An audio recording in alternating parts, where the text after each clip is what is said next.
20 August দুপুর 2টা থেকে 5টা পর্যন্ত রাষ্ট্রপতি নির্বাচনে ভোট গ্রহণ জানালেন ইসি সচিব। মাস শেষে বসছে সংসদের তৃতীয় অধিবেশন। প্রধানের ঢাকা সফর ঘিরে জল্পনার কিছু নেই মন্তব্য তথ্য উপদেষ্টার। মুক্তিযুদ্ধের চেয়ে 24কে বড় দেখানো চক্রান্তমূলক বললেন রিজভী।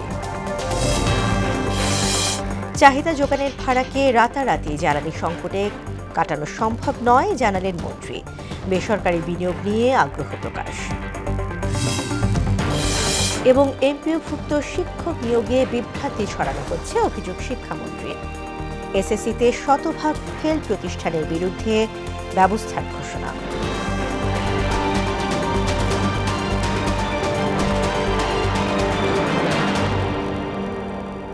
আসসালামু আলাইকুম, মোহনা সংবাদে সবাইকে স্বাগত।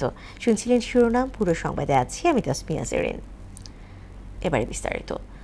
বাংলাদেশে কর্মসংস্থান সৃষ্টির লক্ষ্যে প্রযুক্তি উন্নয়ন কেন্দ্র বা গ্লোবাল সার্ভিস সেন্টার স্থাপনের জন্য আর্থিক প্রযুক্তি প্রতিষ্ঠান ভিসার প্রতি আহ্বান জানিয়েছেন প্রধানমন্ত্রী তারেক রহমান। সকালে সচিবালয়ে ভিসার এশিয়া প্যাসিফিক অঞ্চলের প্রেসিডেন্ট স্টিফেন কার্পিন সৌজন্য সাক্ষাতে এলে এ আহ্বান জানান সরকার প্রধান। এ সময় স্টিফেন কার্পিন বাংলাদেশে বিনিয়োগ ও ব্যবসা সম্প্রসারণে ভিসার আগ্রহের কথা জানান। তিনি বলেন, এই দেশে ডিজিটাল আর্থিক সেবা, প্রযুক্তি ও উদ্ভাবনের ক্ষেত্রে কাজ করার ব্যাপক সম্ভাবনা রয়েছে।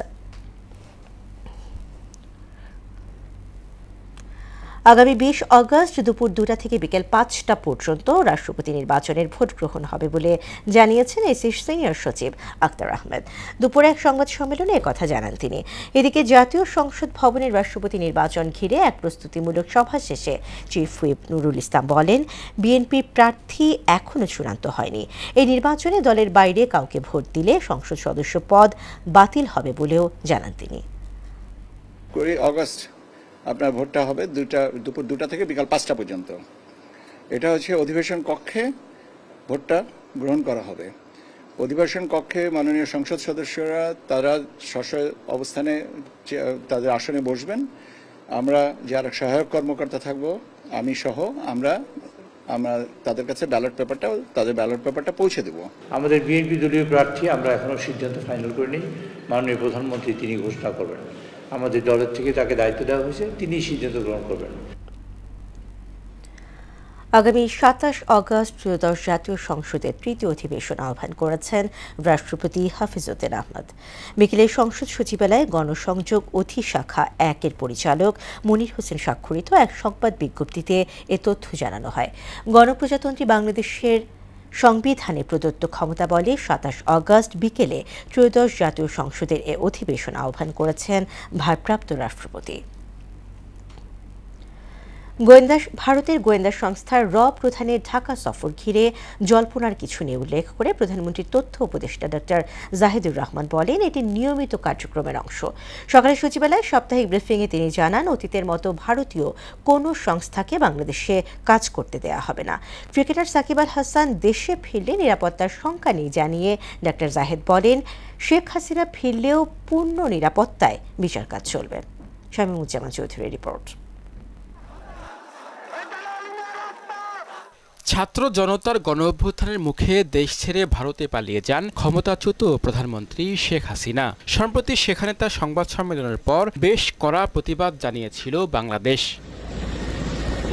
মঙ্গলবার সচিবালয়ে প্রধানমন্ত্রী তথ্য উপদেষ্টা ডাক্তার জাহিদুর রহমানের ব্রিফিংয়ে প্রাধান্য পায় ঢাকা দিল্লি সম্পর্কে নানা দিক। তিনি বলেন, শেখ হাসিনার আমলের মতো ভারতের কোনো সংস্থা বা প্রতিষ্ঠানকে বাংলাদেশে কাজ করতে দেয়া হবে না। বলেন, দুদেশের সম্পর্ক হবে সমতার ভিত্তিতে। ভারতের কোনো সংস্থা, কোনো প্রতিষ্ঠান আগে যেভাবে বাংলাদেশে কাজ করেছে, আমি হাসিনার আমলের কথা বলছি, যে ধরনের অ্যাটিটিউড করেছে সেটা হতে পারবে না। আমরা আলাপ করছি সেটা। দেশটির গোয়েন্দা সংস্থা রয়ের প্রধান পরাগ জৈনের বাংলাদেশ সফর প্রসঙ্গেও কথা বলেন তিনি। রয়ের যিনি এসছেন, প্রধান এসছেন, এটা নিয়ে প্রচুর স্পেকুলেশন দেখছি। তিনি চায়না থেকে ঢাকায় এসছেন, তো এটা তার এক ধরনের সফর এবং আমাদের যে কাউন্টার পার্ট আছে তার সাথে বসবে। এক প্রশ্নের জবাবে তথ্য উপদেষ্টা বলেন, শেখ হাসিনা দেশে ফিরলে পূর্ণ নিরাপত্তার সঙ্গে বিচার কাজ চলবে। নিরাপত্তা ইস্যুতে ক্রিকেটার সাকিব আল হাসানও অহেতুক উদ্বেগ প্রকাশ করেছেন। সাকিব আল হাসান যদি দেশে আসেন, আপনার কি মনে হয় উনি নিরাপত্তাহীন থাকবেন? ভালো খেলোয়াড় হতে পারেন, উনি একজন নষ্ট পচে যাওয়া মানুষ, যে মানুষ হাসিনার সাথে অ্যালাইন্ড হয় এবং এখনও অ্যালাইন্ড থাকেন, সেই 5 তারিখে তো তার বক্তব্য এসছে। হাসিনাও যদি বাংলাদেশে আসেন, উনি তো বলছেন ডিসেম্বরে আসবেন, আমি বহুবার বলেছি তিনি যদি আসেন পূর্ণ নিরাপত্তার সাথে তিনি আসবেন, পূর্ণ নিরাপত্তার সাথে তিনি বিচারিক প্রক্রিয়ায় যাবেন। জুলাই গণ অভ্যুত্থান জাদুঘরে ফেলানির স্মৃতিচিহ্ন না রাখার কারণও ব্যাখ্যা করেন তিনি। সীমান্ত হত্যা কি এক্সক্লুসিভলি ওই সরকারের সময়ের ঘটনা? দুদিন আগেও কিন্তু একটা সীমান্ত হত্যা হয়েছে। সীমান্ত হত্যা বাংলাদেশের একটা কন্টিনিউয়াসলি ঘটে যাওয়া একটা ঘটনা। কাউকে বিশেষ সুবিধা না দিয়ে নতুন জ্বালানি নীতিমালা তৈরির উদ্যোগ নেওয়া হয়েছে বলেও জানান ডাক্তার জাহিদুর রহমান। নিরাপদ জ্বালানি তেল সরবরাহ নিশ্চিত করতে বেসরকারি পর্যায়ে পরিশোধিত জ্বালানি আমদানি পূর্বক। শামীমুজ্জামান চৌধুরী, মোহনা সংবাদ, ঢাকা। একটি গোষ্ঠী শেখ হাসিনার মতো আবারও মুক্তিযুদ্ধের ইতিহাস বিকৃতির চেষ্টা করছে বলে অভিযোগ করলেন বিএনপির সিনিয়র যুব মহাসচিব ও প্রধানমন্ত্রীর রাজনৈতিক উপদেষ্টা রুহুল কবির রিজভী। সকালে মুক্তিযুদ্ধ প্রজন্ম দলের প্রতিবাদ মিছিল শেষে তিনি কথা বলেন। মুক্তিযুদ্ধের চেয়ে 24-এর পাল্লা ভারী দেখানোকে উদ্দেশ্যমূলক চক্রান্ত হিসেবে উল্লেখ করেন রুহুল কবির রিজভী। বিরোধী দল শেখ হাসিনার ভাষায় কথা বলছে বলেও এ সময় অভিযোগ করেন তিনি। শেখ হাসিনার মতো ইতিহাস বিকৃত করার জন্য নানা কায়দা কানুন করছে, নানাভাবে তারা আগ্রাসন চালাচ্ছে দেশের ভিতরেই। আজকে সেই ইতিহাসকে কলঙ্কিত করার চেষ্টা করছেন, ছোট করার চেষ্টা করছেন, আন্ডার এস্টিমেট করার চেষ্টা করছেন কারা? যারা সেই দিন স্বাধীনতার বিরোধিতা করেছেন। জুলাই গণ অভ্যুত্থানের সময় আন্দোলনকারীদের বাড়িঘর ও ব্যবসা প্রতিষ্ঠানে আগুন দেওয়ার নির্দেশ সংক্রান্ত শেখ হাসিনা, ওবায়দুল কাদের ও হাসান মাহমুদের কথোপকথনের অডিও আন্তর্জাতিক অপরাধ ট্রাইব্যুনাল 2-এ প্রমাণ হিসেবে উপস্থাপন করেছে প্রসিকিউশন। মূলত সে সময়ে অগ্নিকাণ্ড ও সহিংসতার ঘটনা আন্দোলনকারীদের ওপর দায় দেয়া হলেও অনেক ঘটনায় যে তৎকালীন সরকার দ্বারাই ঘটেছে এর স্পষ্ট প্রমাণ সেই কল রেকর্ড, এমনটাই দাবি করছে প্রসিকিউশন। আরও জানাচ্ছেন মুদাসসির আলী। ওরা আগুন দিচ্ছে, ওদের বাড়ি ঘর আছে না, এখন আর বসে থাকার সময় নেই। আমাদেরও বাড়ি ঘরে আগুন দিচ্ছে, ওদের বাড়ি ঘরে আগুন পাবলিক দিলে ওদের ব্যবসা প্রতিষ্ঠান কি কি আছে খুঁজে বার করবে। আজকে তাদের একটাই কাজ, সব জায়গায় বসে থাকবে আর খালি আগুন দেবে। এভাবেই তৎকালীন সরকার প্রধান শেখ হাসিনা তার দলের লোকদেরকে সহিংস পদক্ষেপ নিতে সরাসরি নির্দেশ দেন। যে কোনো সহিংসতা কিংবা বিশৃঙ্খলা মোকাবিলায় আইনি পদক্ষেপ নেয়ার বদলে নিজ দলের লোকদেরকে লেলিয়ে দেন অগ্নিকাণ্ড ঘটাতে। আন্তর্জাতিক অপরাধ ট্রাইব্যুনাল 2-এ ওবায়দুল কাদের, আরাফাত সহ কার্যক্রম নিষিদ্ধ আওয়ামী লীগ এবং এর অঙ্গ সংগঠনের 7 জনের বিরুদ্ধে জুলাই আন্দোলনে মানবতাবিরোধী অপরাধ মামলায় যুক্তিতর্ক উপস্থাপনে কল রেকর্ড শোনানো হয়। এর মধ্য দিয়ে জুলাই আন্দোলনে শেখ হাসিনা এক বড় বিপর্যয় ডেকে আনেন বলে জানান প্রসিকিউটর গাজী MH তামিম। একটা সরকার প্রধান এবং একটা রাজনৈতিক দলের সর্বোচ্চ ক্ষমতায় বসে যদি কোনো ব্যক্তি তার সাবঅর্ডিনেটদেরকে, তার নেতাকর্মীদেরকে অন্যদের বাড়িঘরে এবং ব্যবসা প্রতিষ্ঠানে আগুন লাগানোর নির্দেশনা দেয়, তাহলে এটা কত বড় দুর্ঘটনা ঘটতে পারে, যেটা আমরা জুলাই অভ্যুত্থানে দেখেছি। আমাদেরকে বোঝানো হয়েছে যে এগুলো হলো আন্দোলনকারীরা করছে, কিন্তু এই সকল কল রেকর্ড থেকে দেখা যায় যে এই সকল অগ্নিসংযোগ ছিল সরকারের পরিকল্পনার অংশ। সে সময় ওবায়দুল কাদের শেখ হাসিনার আদেশ দলের লোকদের মধ্যে সমন্বয় করতেন বলে জানান তিনি। তৎকালীন প্রধানমন্ত্রীর আদেশে তৎকালীন সেতুমন্ত্রী ওবায়দুল কাদের আওয়ামী লীগ, ছাত্রলীগ, যুবলীগ নেতাকর্মীদের নির্দেশ দিয়ে এই আন্দোলনকারীদের বা সাধারণ মানুষদের বাড়িঘরে অগ্নিসংযোগ করেছিলেন। এসব কল রেকর্ডের মধ্য দিয়ে আসামিদের বিরুদ্ধে অপরাধ প্রমাণে সফল হবে প্রসিকিউশন, এমনটাই প্রত্যাশা প্রসিকিউটর তামিমের। প্রত্যেকটি আসামির বিরুদ্ধে সন্দেহাতীতভাবে এই মামলা প্রমাণ করতে সক্ষম হয়েছে। মুদাসসির আলী, মোহনা সংবাদ, ঢাকা। এই সাক্ষ্যের ভিত্তিতে প্রত্যেকটি আসামিকে। জ্বালানি খাতে বেসরকারি বিনিয়োগ নিয়ে সরকার আগ্রহী বলে জানিয়েছেন বিদ্যুৎ ও জ্বালানি মন্ত্রী ইকবাল হাসান মাহমুদ টুকু। সকালে রাজধানীতে এক সেমিনারে তিনি বলেন, ত্রুটিপূর্ণ LNG টার্মিনাল ফের 3 দিন বন্ধ রাখতে হবে, ফলে সংকটে আবারও ভোগান্তি হতে পারে। অনুষ্ঠানে বিদ্যুৎ প্রতিমন্ত্রী জানান, জ্বালানির চাহিদা ও যোগানে বিস্তর ফারাক থাকায় রাতারাতি সংকট সমাধান সম্ভব নয়। এজন্য নবায়নযোগ্য জ্বালানিকে প্রাধান্য দেওয়ার তাগিদ দেন বিশেষজ্ঞরা। মনিরুল ইসলামের প্রতিবেদন। পতিত সরকারের নজিরবিহীন লুটপাটে ভুগছে দেশের জ্বালানি খাত। এর মাঝে তীব্র হয়েছে সব ধরনের জ্বালানির সংকট। পরিস্থিতি সামাল দিতে খাতটিকে সমৃদ্ধ করতে চায় সরকার। এমন বাস্তবতায় জ্বালানির সংকট, সম্ভাবনা এবং সমাধানে সেমিনারের আয়োজন করে এনার্জি রিপোর্টার্স ফোরাম। এতে বিশেষজ্ঞরা বলেন বিদ্যুৎ ও জ্বালানি খাতে এখনো ভুল পথেই হাঁটছে সরকার। নবায়নযোগ্য জ্বালানি প্রকল্প ও মার্চেন্ট পাওয়ার নীতিতে নানান ত্রুটি আছে, চলছে অপরিকল্পিত বিদ্যুৎ কেন্দ্র। প্রাইসিং না করেই আমরা বিদ্যুৎ সমস্যা, জ্বালানি সমস্যা সমাধান করে ফেললাম। ঘোড়ার আগে গাড়ি দৌড়ে দিলাম। ভগবান এই গাড়ি কোথায় নিয়ে যাবে জানি না, তবে মানুষের জ্বালানি নিরাপত্তা নিশ্চিত করায় এইভাবে গাড়ি চালায় সম্ভব হবে না। এই খাতে 65% আমদানি নির্ভরতা কমাতে অভ্যন্তরীণ উৎস এবং নবায়নযোগ্য জ্বালানিকে প্রাধান্য দেওয়ার তাগিদ দেন বক্তারা। ইন্ডাস্ট্রিও এগিয়ে আসেন, তাদের সাথে রেগুলারলি বসেন, কোথায় কি করা যায়। But I think that cluster thing is a good suggestion. Energy এফিসিয়েন্সিকে সাংঘাতিক প্রাধান্য দিতে হবে, রিনিউয়েবলকে প্রাধান্য দিতে হবে, গ্যাস এক্সপ্লোরেশনকে প্রাধান্য দিতে হবে। রিনিউয়েবলের কথা বলছি, renewable will not give the full solution for Bangladesh. আমাদের ইম্পোর্ট ডিপেন্ডেন্সি থেকে কোনো মুক্তি নাই। আগামী 30-40 বছর আমাদেরকে ইম্পোর্ট করতেই হবে জ্বালানি। বিদ্যুৎ প্রতিমন্ত্রী বলেন নানান বাস্তবতায় রাতারাতি জ্বালানি সংকট নিরসন সম্ভব নয়, তাই সরকারকে বহুমুখী নীতিতেই হাঁটতে হচ্ছে। 10,000 মেগাওয়াট বিদ্যুৎ আমরা উৎপাদন করতে পারি, সে ব্যাপারে আমরা প্রস্তুতি গ্রহণ করছি। এটা হয়তো বা 40-60% রুফটপ থেকে হবে, 40-60% হয়তো বা ল্যান্ড বেস থেকে হবে। এই কাজ করতে চেয়ে আমরা কোনো জায়গায় দেশের স্বার্থের সাথে কম্প্রোমাইজ করবো না ইনশাআল্লাহ। প্রতিটি জিনিস স্বচ্ছতার সাথে সরকারের ক্রয় নীতিমালা অনুসরণ করে আমরা ইনশাআল্লাহ সেটি প্রতিপালন করব। আর বিদ্যুৎ ও জ্বালানি মন্ত্রী বলেন পুরো সক্ষমতায় ফেরাতে কক্সবাজারের ভাসমান এলএনজি টার্মিনাল ফের বন্ধ রাখতে হবে। আর একটা বয়লার চালু হবে, চালু হওয়ার পরে 72 ঘন্টা আমরা বন্ধ রাখবো, এই সময়টা কখন ঠিক করবো এইটাই নিয়ে আমরা এখন চিন্তায় আছি। আমাদের যে টার্গেট 10,000 মেগাওয়াট এটা করতে পারবো। পার্টিকুলারলি আমরা তো ক্লাস্টার বেসিসে যাচ্ছি, পার্টিকুলারলি ওপেক্স মডেলে আমরা ঢাকা শহর থেকে শুরু সারা দেশে রুফটপ দিয়ে দেব। জ্বালানি খাতে বেসরকারি বিনিয়োগে সরকার আগ্রহী বলেও জানান মন্ত্রী। গভর্নমেন্ট কোনো ইনভেস্টমেন্ট করবে না, এখানে প্রাইভেট ইনভেস্টমেন্ট করবে। মনিরুল ইসলাম, মোহনা সংবাদ, ঢাকা।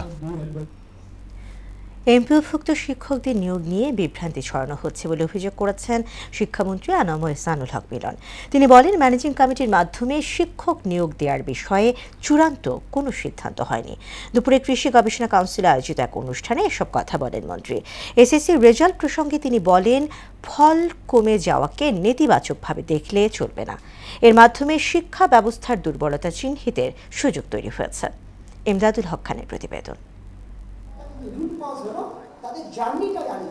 শক্তিশালী অর্থনীতির জন্য শিক্ষা, দক্ষতা, ভাষা এবং বৈশ্বিক গতিশীলতা শীর্ষক আলোচনা সভার আয়োজন করে ইআরআই। শিক্ষা ব্যবস্থায় দীর্ঘদিনের দুর্বলতা কাটাতে গবেষণা ও বিশেষজ্ঞদের পরামর্শকে গুরুত্ব দেওয়ার কথা জানান শিক্ষামন্ত্রী এহসানুল হক মিলন। আমাদের অনারেবল প্রাইম মিনিস্টার, আমার মনে হয় তিনি সবচেয়ে বেশি কাজ করছেন এই মন্ত্রণালয়কে নিয়ে। প্রতিনিয়তই এই মন্ত্রণালয়ের গবেষণা, চিন্তা, চেতনা, ভাবনা, এই মন্ত্রণালয় কীভাবে উন্নীতকরণ করা যায়, সেই জন্য তিনি তো অলরেডি বাজেট অ্যালোকেশনের ব্যাপারে আমাদেরকে বলেই দিয়েছেন যে আপ টু 5% অফ জিডিপি। এবারের এসএসসি পরীক্ষার ফল প্রসঙ্গে তিনি বলেন ফলাফল কৃত্রিমভাবে ভালো দেখানোর চেয়ে শিক্ষার্থীদের প্রকৃত অবস্থান জানা বেশি জরুরি, এতে শিক্ষা ব্যবস্থার প্রকৃত অবস্থা বোঝা যাবে। সত্যিকার অর্থে জব করে যদি রেট 70% হয়ে যেত, আমি কি জানতাম? Would I know what was the real data? আমার স্টুডেন্টরা কি করছে? আমাকে তো রিয়েল ডেটা জানতে হবে, তাদের স্ট্যান্ডার্ড জানতে হবে, তাদের কোয়ালিটি জানতে হবে, আমার ডিফেক্ট জানতে হবে, আমি কোন জায়গায় অ্যাড্রেস করবো এটা আমাকে জানতে হবে। শিক্ষক সংকটকে শিক্ষা ব্যবস্থার অন্যতম বড় সমস্যা হিসাবে তুলে ধরেন শিক্ষামন্ত্রী। তার অভিযোগ এমপিওভুক্ত শিক্ষকদের নিয়োগ প্রক্রিয়া নিয়ে গুপ্ত গোষ্ঠী বিভ্রান্তি ছড়াচ্ছে। পিএসসি মন্ত্রী হওয়ার পরে প্রতিদিন চিঠি দিচ্ছি, প্রতিদিন মিটিং করছি পিএসসি চেয়ারম্যান সাহেবকে বসে যে আমার শিক্ষক চাই, আমার শিক্ষক চাই। এ যাবৎ ওদের 200 শিক্ষকও দিতে পারেনি। একটি মিটিং এর রেজুলেশনের আলোচনার জায়গাটুকু কেটে কোন গুপ্ত এক লোক মন্ত্রণালয় থেকে আলোচনায় যতটুকু হয়েছে অতটুকু কেটে দিয়েছে, কিন্তু তার নিচে যে রয়েছে মাননীয় মন্ত্রী সেটাকে দেখবেন, পরীক্ষা নিরীক্ষা করবেন, তারপরে সেইটার প্রজ্ঞাপন জারি হবে। শক্তিশালী অর্থনীতি গড়তে কারিগরি, ভোকেশনাল ও দক্ষতা ভিত্তিক শিক্ষায় গুরুত্ব দেওয়ার আহ্বান জানান শিক্ষামন্ত্রী। আমাদের সবচেয়ে বেশি গুরুত্ব দিতে হবে technical vocational education and training. Emdadul Haque Khan, Mohona সংবাদ, ঢাকা। শিক্ষার্থীদের নিজ বাড়িতে অন্তত একটি করে গাছ লাগানোর আহ্বান জানিয়েছেন যুব ও ক্রীড়া প্রতিমন্ত্রী আমিনুল হক। তিনি বলেন, গাছ পরিবেশের ভারসাম্য রক্ষার পাশাপাশি ভবিষ্যৎ প্রজন্মের স্বাস্থ্য সুরক্ষায় গুরুত্বপূর্ণ ভূমিকা রাখবে। সকালে রাজধানী মিরপুরে পল্লবী ডিগ্রি কলেজ ও মাজেদুল কলেজে বৃক্ষরোপণ কর্মসূচিতে এসব কথা বলেন প্রতিমন্ত্রী। প্রধানমন্ত্রী তারেক রহমানের নির্দেশে সারা দেশে 25 কোটি গাছ লাগানোর উদ্যোগ নেওয়া হয়েছে বলেও জানান তিনি। তোমাদের বাসা, নিজেদের বাসার আঙিনার ভিতরে তোমরা একটি করে গাছ লাগাবা। তোমার আব্বু আম্মুকে বলবা যে আমিনুল আঙ্কেল বলেছে আমাদেরকে একটি করে গাছ লাগানোর জন্য, এবং তোমরা একটি করে গাছ লাগিয়ে এসে তোমাদের যে প্রধান শিক্ষক অধ্যক্ষ রয়েছেন স্যারকে জানাবা যে আমরা আমাদের বাসায় একটি করে গাছ লাগিয়েছি। মাননীয় প্রধানমন্ত্রীর যে নির্দেশনা যে আমরা আগামী 5 বছরে আমরা 25 কোটি গাছ লাগাতে চাই। ক্রমে বেপরোয়া হয়ে উঠছে রোহিঙ্গারা। নিজেদের মধ্যে সংঘর্ষ, সংঘাত আর স্থানীয় জনগণ সহ আইন শৃঙ্খলা রক্ষাকারী বাহিনীর উপর হামলার ঘটনা ঘটছে অহরহ। এছাড়া মাদক ব্যবসা, চুরি, ডাকাতির মতো অপরাধমূলক কাজেও জড়িয়ে পড়ছেন তারা। রোহিঙ্গা জনগোষ্ঠীর কারণে নিরাপত্তা নিয়ে স্থানীয়দের মাঝে দেখা দিয়েছে শঙ্কা। এ বিষয়ে কঠোর নজরদারির কথা জানিয়েছে প্রশাসন। আফসার কবির আকাশের তথ্যচিত্রে তাহসিন তাইনের রিপোর্ট। মিয়ানমারের সামরিক বাহিনীর নিপীড়নের মুখে 2017 সালে লাখ লাখ রোহিঙ্গা বাংলাদেশে আশ্রয় নেয়। বর্তমানে কক্সবাজারের টেকনাফ, উখিয়ার বিভিন্ন ক্যাম্পে 12 লক্ষাধিক রোহিঙ্গা বসবাস করছে, যারা নিরাপত্তার জন্য হুমকি হয়ে দাঁড়িয়েছে। আশ্রিত এই বিশাল জনগোষ্ঠীর মাঝে ক্রমেই বাড়ছে অপরাধ প্রবণতা, দলগত সশস্ত্র অপতৎপরতা, অবৈধ আগ্নেয়াস্ত্রের ব্যবহার, মাদক, মানব পাচার, চাঁদাবাজি, অপহরণ ও ব্যবসা প্রতিষ্ঠান দখলসহ বিভিন্ন অপকর্মে জড়িয়েছেন তারা। কক্সবাজার জেলার মধ্যে রোহিঙ্গাদের কারণে একটা অরাজকতা সৃষ্টি হয়েছে। রোহিঙ্গারা আসলে যে মাদক এবং অপহরণ চক্রের সাথে ওরা ওতপ্রোতভাবে জড়িত। টেকনাফে রোহিঙ্গা আসার ফলে আমাদের প্রথম নম্বর সমস্যা হচ্ছে যে পরিবেশ নষ্ট হয়েছে। বেপরোয়া হয়ে ওঠা রোহিঙ্গাদের কারণে চরম আতঙ্কের মধ্যে রয়েছেন স্থানীয় বাসিন্দারা। ফলে এই জনগোষ্ঠী দ্রুত প্রত্যাবাসন দাবি করলেন জনপ্রতিনিধিরা। রোহিঙ্গারা নানা অপকর্মের সাথে তারা দিন দিন জড়িত হয়ে যাচ্ছে, বিশেষ করে মাদক, সন্ত্রাস, চাঁদাবাজি, অপহরণ সহ বিভিন্ন অপরাধের সাথে তারা জড়িত হয়ে যাচ্ছে। রোহিঙ্গাদের যদি প্রত্যাবাসন যত দীর্ঘায়িত হবে, তত এই ধরনের অপরাধ কর্মকাণ্ড আমাদের এই দেশে বাড়তে থাকবে। আইন শৃঙ্খলা বাহিনী বলছে, রোহিঙ্গাদের নিয়ন্ত্রণে কঠোর নজরদারি করা হচ্ছে, তবে এর সঙ্গে জনসচেতনতা তৈরি করাও জরুরি। রোহিঙ্গাদের ভিতরে যে সচেতনতা তৈরি করা ছাড়া এই মাদকের ব্যাপারে বলেন, ইফটিজিং বলেন, মানব পাচার বলেন বা অন্যান্য যে সমস্ত অপরাধ আছে, এটা কোনোভাবেই আপনার নিরসন করা সম্ভব না। এখানে রোহিঙ্গা ক্যাম্পের ভিতরে অস্ত্রতা তৈরি করার জন্য তারা দায়ী। আমরা তাদের ব্যাপারে আইনগত ব্যবস্থা নেওয়ার জন্য কঠোর অবস্থানে আছি। নিরাপত্তা ব্যবস্থা ঢেলে সাজাতে না পারলে রোহিঙ্গারা জাতীয় নিরাপত্তার জন্য হুমকি হয়ে দাঁড়াবে বলে মনে করছেন স্থানীয় বাসিন্দারা। তাহসিন তারিন, মোহনা সংবাদ। শেষ করব মোহনা সংবাদ, যে আবার আগে শিরোনামগুলো আরও একবার।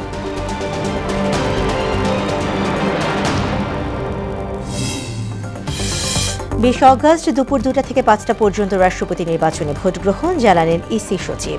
মাস শেষে বসছে সংসদের তৃতীয় অধিবেশন। প্রধানের ঢাকা সফর ঘিরে জল্পনার কিছু নেই, মন্তব্য তথ্য উপদেষ্টার। মুক্তিযুদ্ধের চেয়ে 24কে বড় দেখানো চক্রান্তমূলক, বললেন রিজভী। চাহিদা যোগানের ফারাকে রাতারাতি জ্বালানি সংকট কাটানো সম্ভব নয়, জানালেন মন্ত্রী। বেসরকারি বিনিয়োগ নিয়ে আগ্রহ প্রকাশ। এবং এমপিওভুক্ত শিক্ষক নিয়োগে বিভ্রান্তি ছড়ানো হচ্ছে, অভিযোগ শিক্ষামন্ত্রী। এসএসসিতে 100% ফেল প্রতিষ্ঠানের বিরুদ্ধে ব্যবস্থার ঘোষণা। দর্শক, এই ছিল মোহনা সংবাদে। পরবর্তী সংবাদ রাত 9টায়। এর আগে সন্ধ্যা 7টায় দেখবেন সংবাদ এক নজরে। এছাড়া মোহনার সবশেষ খবর জানতে ভিজিট করুন www.mohana.tv। সংবাদ দেখতে পারেন আমাদের ফেসবুক পেজ ও ইউটিউবেও। এতক্ষণ সঙ্গে থাকার জন্য ধন্যবাদ।